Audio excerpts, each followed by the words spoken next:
It was a toy straight out of the 90s. The Super Nintendo Super Scope was, well, let's just be real, it was an updated version of the Nintendo Zapper gun. It was also kind of cool. With its modern bazooka-like style and some very exciting games, the Super Scope provided players with a much different method of play. Unfortunately, the Super Scope also had its challenges, to put it politely. Ultimately, Nintendo discontinued the product after only a few years and 12 games, meaning that the Super Scope was never really able to get off the ground. The Super Scope was released in 1992 in the United States, 1993 in Japan and Europe. In Japan and Australia, the gun was known as the Nintendo Scope.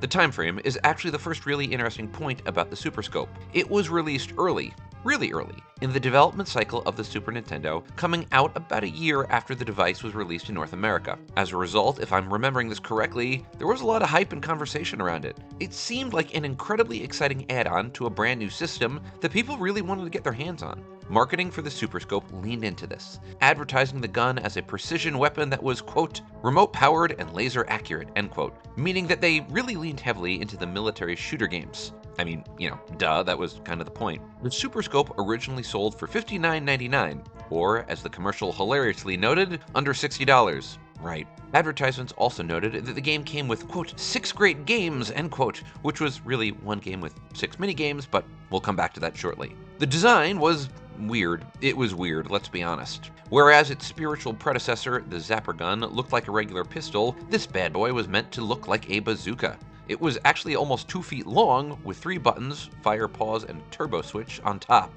Players could attach a sight to the device on the top. The bottom of the gun also came with a cursor switch, which could be used to display an on-screen reticle that would allow for better aiming. There was also a second trigger, and some games took advantage of this dual functionality, allowing players to use different triggers for different purposes. You'd hold the gun like this, which, again, kind of awkward. There's no real way to discuss the Super Scope without noting that it was awkward. The mount would lean against your shoulder and your head like this, but if any of the proportions were off, you had to jerk your head weirdly, leaving you with a sore neck. Not as badly as the infamous Virtual Boy, but still. All Super Scopes also came with this receiver box, which plugged into one of the controller slots on the Super Nintendo. The box was obviously necessary to make the controller work and was kept on top of the television.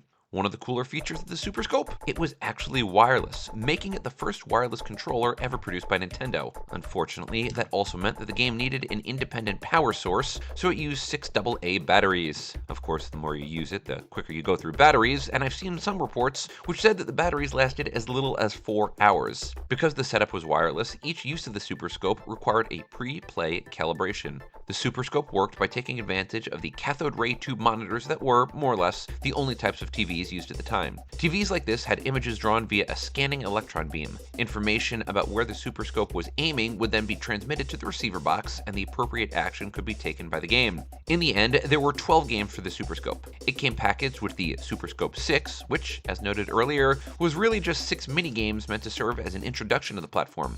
And really, it was actually 3 games with different modes. Super Scope 6 was developed by Nintendo and Intelligent Systems, a Japanese development company that would develop a series of Nintendo games. In fact, Intelligent Systems, already a well-established Nintendo collaborator, would go on to do key work on a much more impactful Nintendo peripheral, Mario Paint. What was interesting about Super Scope 6 is that it really did a good job of capturing the variability of the Super Scope, including potential uses that didn't involve military games. The 3 game modes were Blasterous, Mole Patrol, and Laser Blazer. Blasterous is a Tetris-like game that came with 2 modes. In Mode A, you would shoot Tetris-like pieces as they scroll across the screen. In Mode B, you would have to arrange single blocks into identical colors, and shooting the blocks would change their colors. Mole Patrol is a strange version of Whack-A-Mole, in which your job is to shoot the evil blue moles that are trying to destroy your garden. The faster and more accurately you shoot, the higher your score. Finally, in Laser Blazer, you shoot missiles. There are 3 different modes: Intercept, Engage, and Confront. All 3 versions are tweaks of the same basic formula. Mario appears in the Intercept version riding a plane, and you could shoot down Lemmy Koopa, who is chasing him.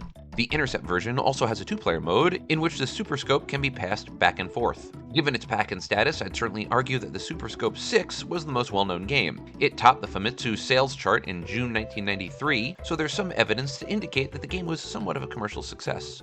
According to the available data, the Super Scope 6 sold 1.6 million copies, which easily makes it the best-selling Super Scope game, and also makes it the 28th best-selling game in Super Nintendo history. 12 total games were released for the Super Scope, including the Super Scope 6. I couldn't really find any sales data on games other than the Super Scope 6, but some of the more notable and discussed games included Battle Clash, Yoshi's Safari, and The Hunt for Red October. In Battle Clash, you fight on the ST or Standard Tank Falcon, where you fight in the battle game. Quick aside, are all plots of Super Nintendo games awesome?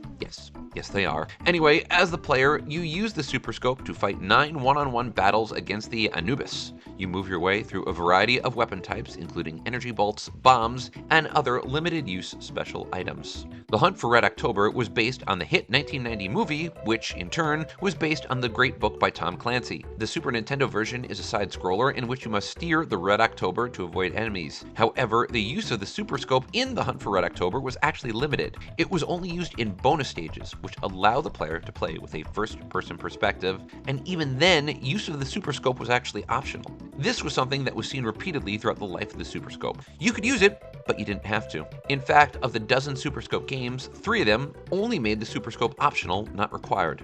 As different as the Super Scope was, it still wasn't ultimately the future for Nintendo. An unknown number of accessories sold, but the games didn't move the way that Nintendo needed them to. Most striking was the failure of Yoshi's Safari. That game used Nintendo's most precious and popular IP, Mario, and it still wasn't enough to make a major commercial breakthrough. Yoshi's Safari brought in key Nintendo intellectual property in the form of Yoshi. It's actually kind of a wild game in that it remains the only first-person shooter game for the entire Mario franchise, and was created by Nintendo's R&D 1, the top game development unit of Nintendo, which has developed some of the system's most popular and successful games. In the game, you play as Mario, riding Yoshi's back, and your job is to use the Super Scope to shoot enemies, fighting your way through 12 levels. The game actually had relatively impressive graphics and was well received for its visuals, and the game was also the first to use the name Princess Peach. Part of the reason that the visuals were so successful is that it deployed Nintendo's Mode 7, giving it an extra graphical punch. On the whole, critical reception of the game tended to be positive. It's worth noting that the more visually impressive the game, like Yoshi's Safari, the more critics tended to like it. For example, Metal Combat Falcon's Revenge, which was the sequel to Battle Clash, came with a 2-player mode and other additional game modes, showing that Nintendo was not willing to rest on its laurels and was trying to expand options for players. T2 Judgment Day was praised for its fidelity to the arcade game it was based on, with GamePro calling it, quote, probably the only excuse you have for getting the Super Scope, end quote. Ouch. Tin Star, a game which was clearly meant for younger players, was praised for its suitability to its intended audience, colorful playstyle, and effective visuals. In other words, the games worked, and they were diverse enough that different players had the opportunity to play different games. Now, Super Scope, and Yoshi's Safari in particular, were released around the same time that Mortal Kombat was released for Super Nintendo and Sega, and that release timing sucked up a lot of the video game oxygen in the world. As a result, Yoshi's Safari never really moved, and the Super Scope seemed destined for destruction. Speaking of Sega, the 90s were, of course, when Nintendo and Sega were locked in their console war. The two giants seemed to be doing battle wherever possible. The end result was that Sega had their own version of the Super Scope, the Menacer. It was released in 1992 and came with 3 detachable parts, as well as the T2 Terminator game. It was meant to support games for both the Genesis and Sega CD. Ultimately, though, games for the Menacer were too few, support was too little, and the light gun never made much of an impact. Clearly, this was not the era for light guns. The last Super Scope games were made in 1994. By 1997, games for the peripheral were discontinued. Now, the Super Scope has still lived on in other games and movies. Perhaps most infamously is the Super Mario Bros. Movie, made in 1993, which was so bad it scared Nintendo out of the movie business for decades. A major plot point is that Mario and Luigi use the devolution guns to defeat Bowser. Does that gun look familiar? It should. It's a painted Super Scope. Good to see that the movie had a nice budget. Anyway, this reminds me, I need to do a video on that movie. The Super Scope lives on mainly in games. It appears as a weapon in Mario and Luigi Superstar Saga, where the enemy Sniper Bill uses it as a weapon. It also appears in WarioWare Touched, where it can be won in the Gunslinger minigame. At this point, the Super Scope is best known for its appearance in numerous versions of Smash Bros., where it can be used to fire projectiles. Ultimately, even if you get your hands on a Super Scope today, playing it on a modern TV is impossible.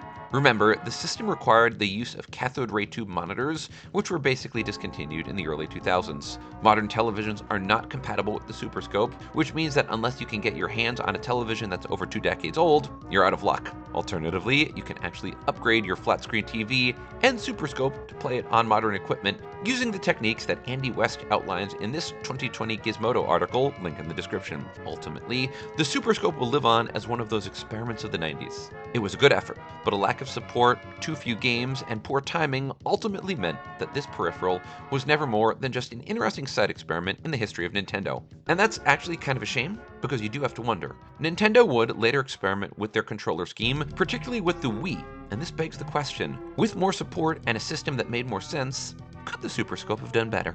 Anyway, that's all for this edition of Almost Something, and I hope you enjoyed this video. If you did, please do like and subscribe, and click on the next video that the almighty YouTube algorithm has served up for you. Have a wonderful day, my friends, and hope you enjoyed watching this video as much as I liked making it. Take care, everybody.